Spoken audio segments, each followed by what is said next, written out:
Hola a todos, somos estudiantes de la carrera Desarrollo de Software. Somos alumnos de la Universidad Tecnológica del Norte de Guanajuato, Campus Dolores Hidalgo. En esta ocasión vamos a hablar sobre los temas que abarca el acceso a la red. Acceso a la red y Ethernet. Medios de red. En los medios de red existen diferentes tipos de cableados. En primero está el cableado de cobre. Existen tres tipos principales de medios de cobre. Por ejemplo, está el par trenzado no blindado. Este cableado, que se termina con conectores RJ45, se utiliza para interconectar hosts de red con dispositivos intermediarios de red como switch o routers. Después está el par trenzado blindado. El par trenzado blindado proporciona una mejor protección contra ruido que el cableado UTP. Sin embargo, en comparación con el cable UTP, el cable par trenzado blindado es mucho más costoso y difícil de instalar.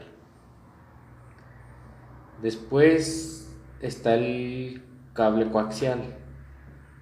Este obtiene su nombre del hecho de que hay dos conductores que comparten el mismo eje. Otro tipo de cableado es el cableado UTP. Cuando se utiliza como medio de red, el cableado de par trenzado no blindado consta de 4 pares de hilos codificados por colores que están trenzados entre sí y recubiertos con un revestimiento de plástico flexible.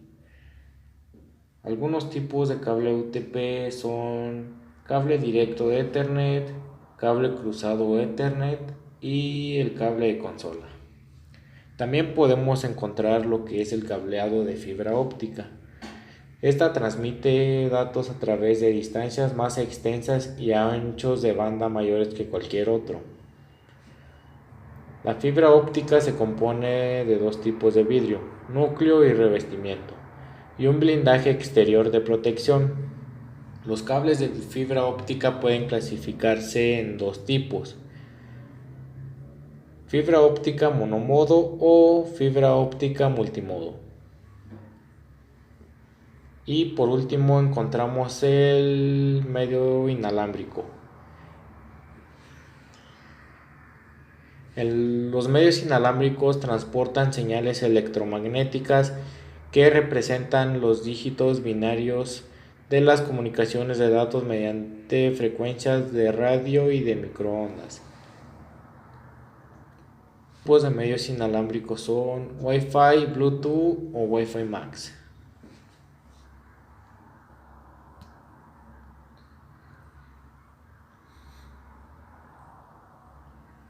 Protocolos de la capa física.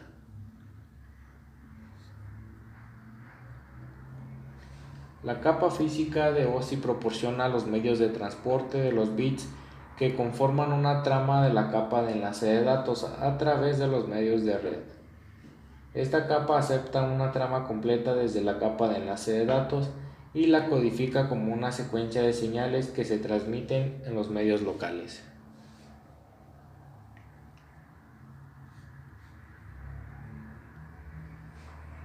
Medios de la capa física.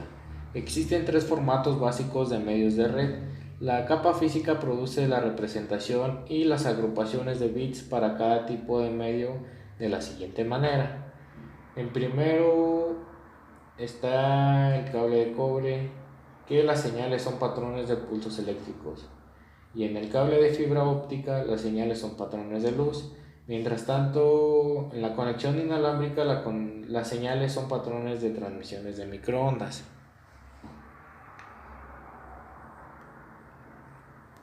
Características de la capa física. Los estándares de la capa física abarcan tres áreas funcionales. En primero están los componentes físicos. Los componentes físicos son los dispositivos eléctricos de hardware, medios y conectores que transmiten y transportan las señales para representar los bits. En segundo está la codificación. La codificación o codificación de línea es un método que se utiliza para convertir una transmisión de bits de datos en un código predefinido. Y al final está la señalización. La capa física debe generar las señales inalámbricas, ópticas o eléctricas que representan los unos y los ceros en los medios. También encontramos lo que es el ancho de banda. El ancho de banda es la capacidad de un medio para transportar datos.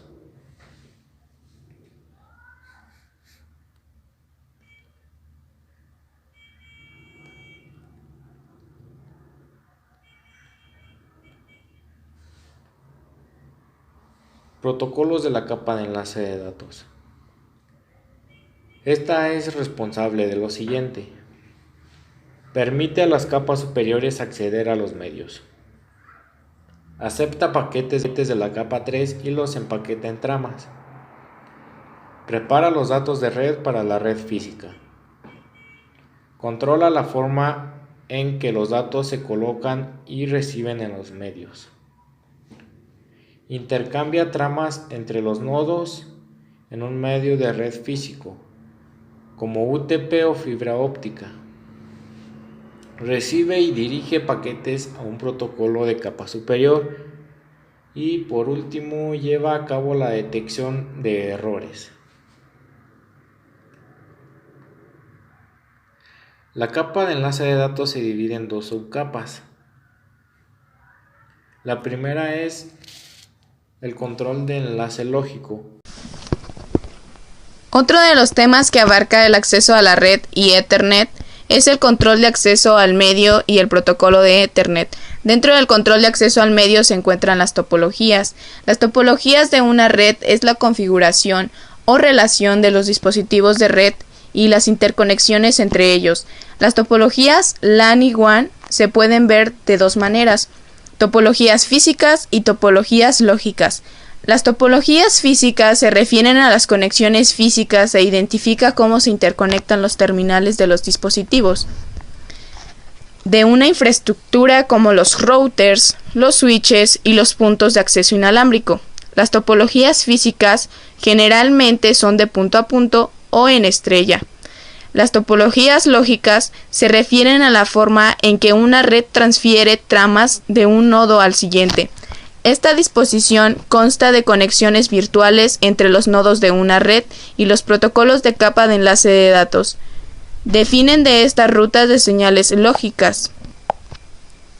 Para hablar acerca de la evolución del Ethernet, nos podemos dar cuenta que las primeras versiones de Ethernet eran lentas, con una velocidad de 10 MB por segundo, y ahora tienen una velocidad de 10 GB por segundo. Encapsulamiento de Ethernet. Ethernet es la tecnología LAN más utilizada hoy en día. Ethernet funciona en la capa de enlace de datos y en la capa física. Es una familia de tecnologías de red que se definen en los estándares IEEE 802.2 y 802.3. Ethernet admite los siguientes anchos de banda de datos: 10 MB por segundo, 100 MB por segundo, 1000 MB por segundo y 1 GB por segundo, entre otros, hasta llegar al 100.000 MB por segundo sobre 100 GB por segundo. Dentro de la encapsulación de Ethernet está la aplicación, la presentación, la sesión, el transporte, la red y el enlace de datos. Como se muestra en la ilustración, la subcapa MAC de Ethernet tiene dos tareas principales: encapsulamiento de datos y control de acceso al medio. El encapsulamiento de datos es el proceso de encapsulamiento donde incluye el armado de tramas antes de la transmisión y el desarmado de tramas en el momento de la recepción. Para armar la trama de la MAC, agrega un encabezado y un tráiler al PDU de la capa de red. Una dirección MAC de Ethernet es un valor binario de 48 bits expresado como 12 dígitos hexadecimales, 4 bits por dígito hexadecimal, así como el sistema. Ahora vamos a hablar de los switches LAN y la tabla de direcciones MAC. Un switch Ethernet de capa 2 utiliza direcciones MAC para tomar decisiones de reenvío. Desconoce por completo qué protocolo se transmite en la porción de datos de la trama como un paquete IPv4. El switch toma decisiones de reenvío solamente según las direcciones MAC Ethernet de capa 2. A diferencia de los hubs Ethernet antiguos que pues repiten los bits por todos los puertos excepto por el de la entrada, un switch Ethernet consulta una tabla de direcciones MAC para tomar una decisión de reenvío para cada trama. También a la tabla de direcciones MAC se conoce como tabla de contenido direccionable o tabla CAM. ¿Cómo es la obtención de direcciones MAC? El switch arma la tabla de direcciones MAC de manera dinámica después de examinar la dirección MAC de origen de las tablas recibidas en el puerto, de las tramas, recibidas en el puerto. El switch reenvía las tramas después de buscar una coincidencia entre la dirección MAC de destino y de la trama y una entrada de la tabla de direcciones MAC. Se revisa cada trama que ingresa a un switch para obtener información nueva. Esto se realiza examinando la dirección MAC de origen de la trama y el número de puerto por el que ingresó al switch. Si la dirección MAC de origen no existe, se la agrega a la tabla junto con el número de puerto de entrada. Si la dirección MAC de origen existe, el switch actualiza el temporizador de actualización para esa entrada de manera predeterminada. La mayoría de los switches Ethernet guardan una entrada en la tabla durante 5 minutos. Si la dirección MAC de origen existe en la tabla pero en un puerto diferente, el switch la trata como una nueva entrada. La entrada se reemplaza con la misma dirección MAC pero con un número de puerto más actual. Si la dirección MAC de destino es una dirección de unidifusión, el switch busca una coincidencia entre dirección MAC de destino de la trama y una entrada de la tabla de direcciones MAC. Si la dirección MAC de destino está en la tabla, reenvía la trama por el puerto especificado. Si la dirección MAC de destino no está en la tabla, el switch reenvía la trama por todos los puertos excepto por el de la entrada. Esto se conoce como unidifusión desconocida. Si la dirección MAC de destino es de difusión o de multidifusión, la trama también se envía por todos los puertos excepto por el de la entrada. A medida que un switch recibe tramas de diferentes dispositivos, puede completar la tabla de direcciones MAC examinando la dirección MAC de cada trama. Cuando la tabla de direcciones MAC del switch contiene la dirección MAC de destino, puede filtrar la trama y reenviarla por un solo puerto. Ahora los métodos de reenvío del switch. Los switches utilizan dos métodos de reenvío para el switching de datos entre puertos de red. Está el switching de almacenamiento y envío y el switching por método de corte. En el switching de almacenamiento y envío, cuando el switch recibe la trama, la almacena en búferes de datos hasta recibir la trama en su totalidad. Durante el proceso de almacenamiento, el switch analiza la trama para buscar información acerca de su destino. En este proceso, el switch también lleva a cabo una verificación de errores utilizando la porción del tráiler de comprobación de redundancia cíclica o CRC de la trama Ethernet. La CRC utiliza una fórmula matemática basada en la cantidad de bits de una trama o de la trama para determinar si ésta tiene algún error. Después de confirmar la integridad de la trama, se la reenvía por el puerto apropiado hacia su destino. Cuando se detecta un error en la trama, el switch la descarta. El proceso de descarte de las tramas con errores reduce el ancho de banda consumido por datos dañados. El switching de almacenamiento y envío se requiere para el análisis de calidad de servicio en las redes, que son convergentes, donde se necesita una clasificación de la trama para decidir el orden de prioridad del tráfico. Por ejemplo, los flujos de datos de voz sobre IP deben tener prioridad sobre el tráfico de navegación web. El switching por método de corte. Este tipo de switching en este tipo de switching, el switch actúa sobre los datos apenas los recibe, incluso si la transmisión aún no se completa. El switch reúne en el buffer solo la información suficiente de la trama como para leer la dirección MAC de destino y determinar a qué puerto debe reenviar los datos. La dirección MAC de destino se encuentra en los primeros 6 bytes de la trama después del preámbulo.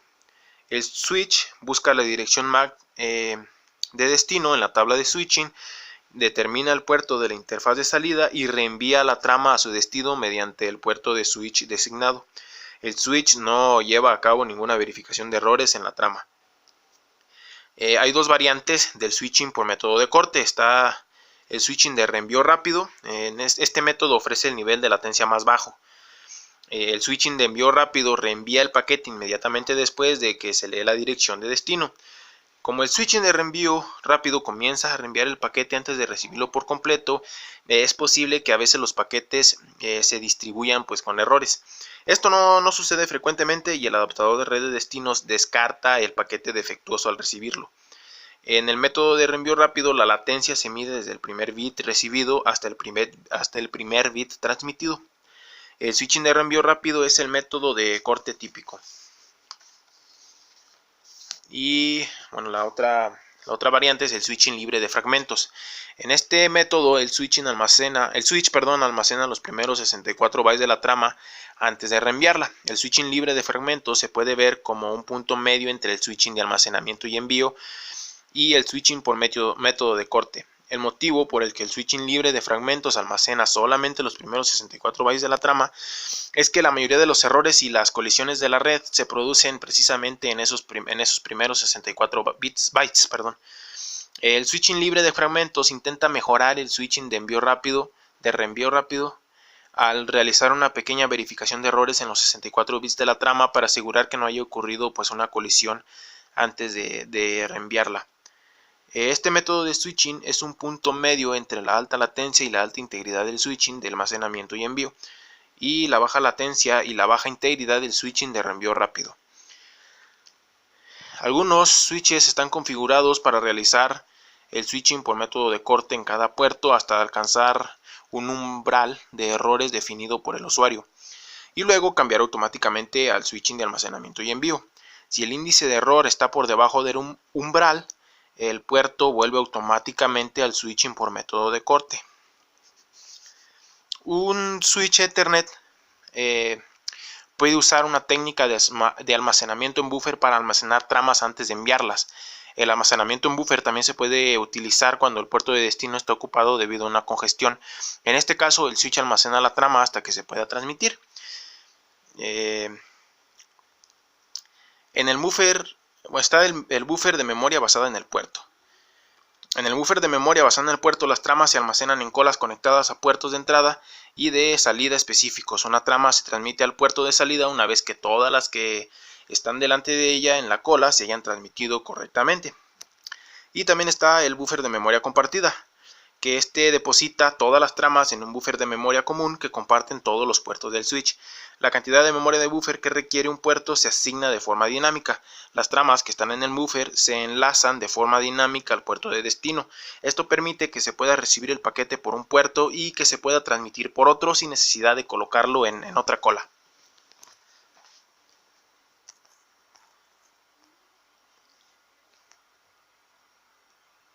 Está la configuración del puerto del switch. Y dentro de esta está la configuración de duplex y de velocidad. Dos de los parámetros más básicos de un switch son el ancho de banda y los parámetros de duplex por cada puerto del switch individual. Es fundamental que los parámetros de duplex y de ancho de banda coincidan entre sí, entre el puerto del switch y los dispositivos conectados como una computadora u otro switch. Existen dos tipos de parámetros de duplex utilizados para las comunicaciones en una red de Ethernet. Está el duplex medio y el duplex completo. En el duplex completo, ambos extremos de la conexión pueden enviar y recibir datos simultáneamente. En el duplex medio, solo uno de los extremos de la conexión puede enviar datos por vez. La autonegación es una función optativa que se encuentra en la mayoría de los switches Ethernet y NIC, que permite que los dispositivos intercambien automáticamente información sobre velocidad y funcionalidades de duplex. El switch y el dispositivo conectado seleccionan el modo de mayor rendimiento. Si ambos dispositivos tienen la funcionalidad, se selecciona duplex completo, junto con el ancho de banda común más alto. De manera predeterminada, la mayoría de los switches Cisco y NIC Ethernet utilizan la autonegación para la configuración de velocidad y dúplex. Los puertos Gigabit Ethernet solamente funcionan en dúplex completo. Una de las causas más comunes de problemas de rendimiento en enlaces Ethernet de 0 a 100 megabits ocurre cuando un puerto de enlace funciona en dúplex medio, mientras que el otro funciona en dúplex completo. Esto sucede cuando uno o ambos puertos de un enlace se restablecen y el proceso de autonegación no configura a ambos participantes del enlace de la misma manera. O también puede ocurrir cuando los usuarios reconfiguran un lado del enlace y se olvidan de reconfigurar el otro. Ambos lados de un enlace deben tener activada la autonegación o bien ambos deben tenerla desactivada. Tenemos la MDIX automática. Además de tener la configuración de dúplex correcta, también es necesario tener definido el tipo de cable correcto para cada puerto. Anteriormente, las conexiones entre dispositivos específicos como switch a switch, switch a router, switch a host o router a host requerían el uso de tipos de cable específicos, cruzados o directos. En la actualidad, la mayoría de los dispositivos de switch permiten que el comando MDIX Auto Interface Configuration en la CLI active la función de interfaz cruzada dependiente del medio automática.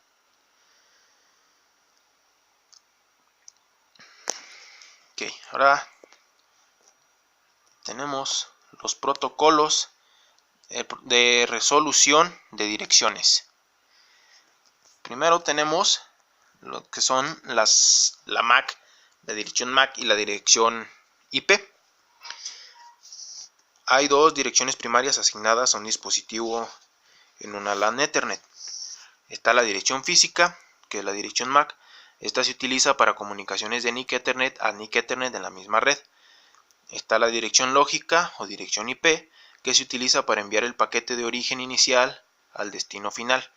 Las direcciones IP se utilizan para identificar la dirección de origen inicial y del destino final. La dirección IP de destino puede estar en la misma red IP que la de origen o en una red remota. Las direcciones de capa 2 o físicas, las direcciones MAC Ethernet, tienen un propósito diferente. Estas se utilizan para distribuir la trama de enlace de datos con el paquete IP encapsulado de una NIC a otra en la misma red. Si la dirección IP de destino está en la misma red, la dirección MAC de destino es la del dispositivo de destino.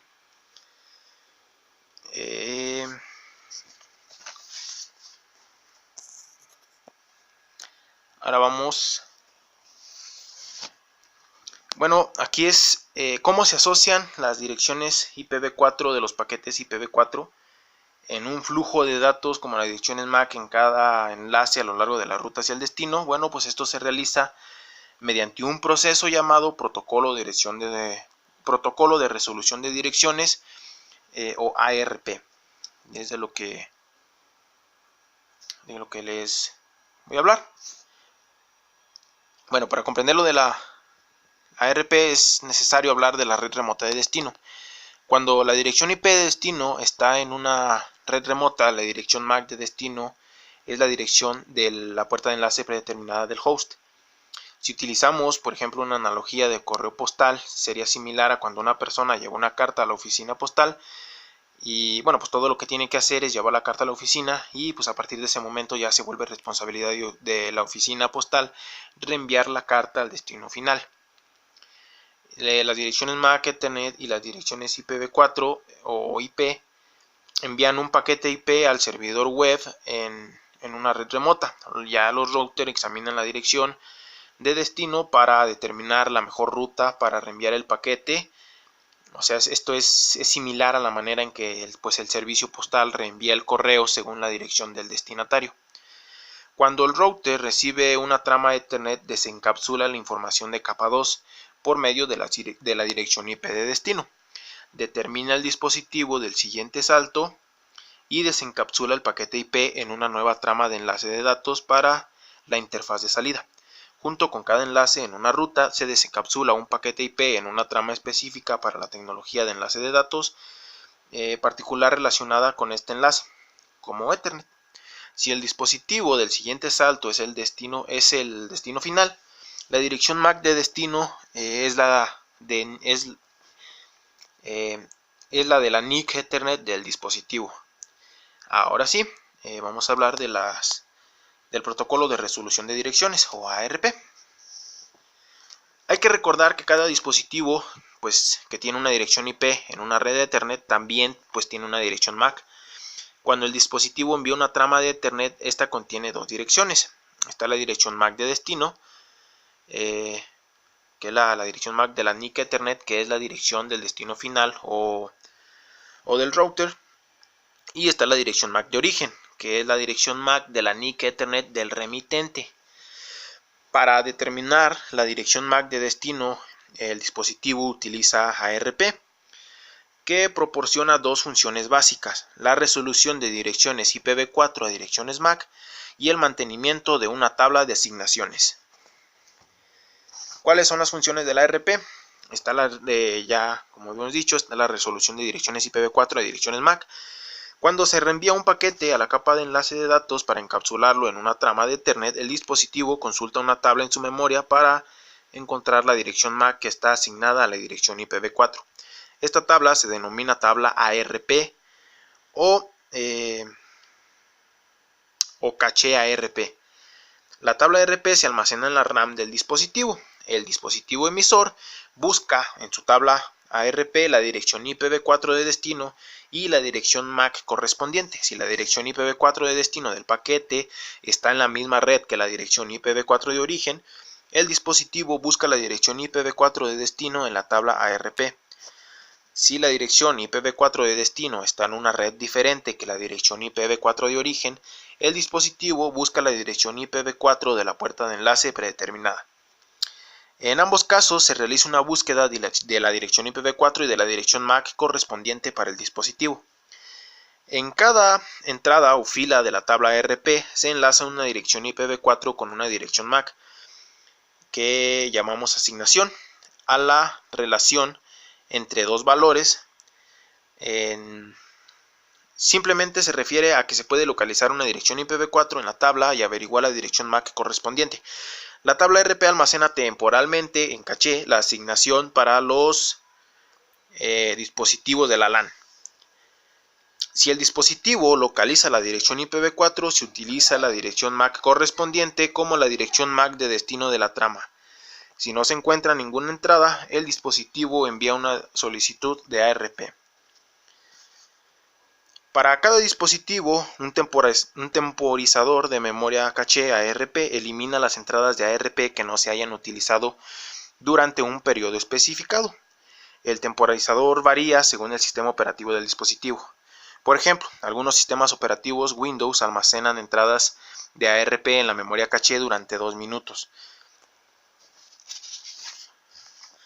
También se pueden utilizar comandos para eliminar de manera manual todas las entradas de la tabla ARP o de algunas de ellas. Después de eliminar una entrada, el proceso de envío de una solicitud de ARP y de recepción de una respuesta de ARP debe ocurrir nuevamente para que se introduzca la asignación en la tabla ARP.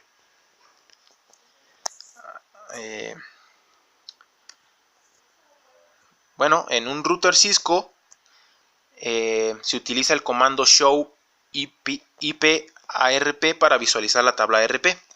En una PC Windows, específicamente con Windows 7, se utiliza el comando ARP-A para visualizar dicha tabla. ¿Cuáles son los problemas de la ARP? Todos los dispositivos de la red local reciben y procesan una solicitud de ARP debido a que es una trama de difusión. En una red comercial típica, estas difusiones tendrían probablemente un efecto mínimo en el rendimiento de la red. Sin embargo, si se encendiera una gran cantidad de dispositivos que comenzaran a acceder a los servicios de red, todos al mismo tiempo, el rendimiento podría disminuir durante un breve periodo. Después de que los dispositivos envían las difusiones ARP iniciales y obtienen las direcciones MAC necesarias, se minimiza cualquier efecto en la red. En algunos casos, el uso de ARP puede ocasionar un riesgo de seguridad potencial conocido como suplantación de ARP o envenenamiento de ARP. Esta es una técnica utilizada por un atacante para responder a una solicitud de ARP de una dirección IPv4 que pertenece a otro dispositivo como la puerta de enlace predeterminada. El atacante envía una respuesta de ARP con su propia dirección MAC. El receptor de la respuesta de ARP agrega la dirección MAC incorrecta a la tabla ARP y esta envía pues los paquetes al atacante. Los switches de nivel empresarial incluyen técnicas de mitigación conocidas como inspección dinámica de ARP,